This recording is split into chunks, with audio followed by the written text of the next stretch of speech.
Former President Donald Trump spoke to a crowd of thousands of energetic supporters. His message to Virginia voters is to show up and to show up big. So Virginia will be flipped red in November. The Democratic National Committee also held a press conference in response to him being in town. They say it would be catastrophic to women's rights if he's reelected. A thunder of cheering and chants rang throughout the Greater Richmond Convention Center Saturday as former President Donald Trump campaigned to capture Virginia voters ahead of Super Tuesday. We're going to make a big play for Virginia, you know that.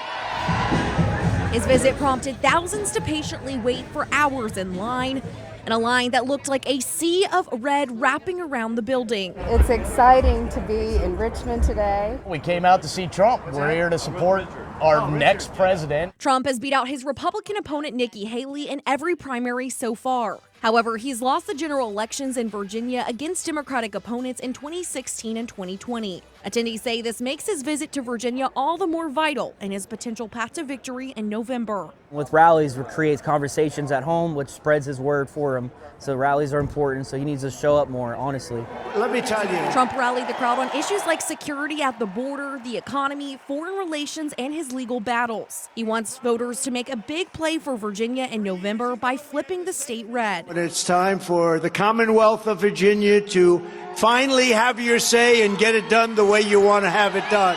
In reaction to the rally, the Democratic National Committee preemptively held a press conference down the street. Congresswoman Jennifer McClellan spoke on how she's proud of Virginians for holding the majority to protect reproductive rights in the Commonwealth, but blamed Trump for that right no longer being in place blanketly across the country because he appointed the justices that overturned Roe v. Wade. Another 4 years of Donald Trump would be catastrophic for our Commonwealth and particularly catastrophic for reproductive freedom. President Joe Biden and Vice President Kamala Harris are fighting to protect reproductive freedom. They are the only candidates fighting to protect reproductive freedom and the right for patients and their doctor to make their own decisions.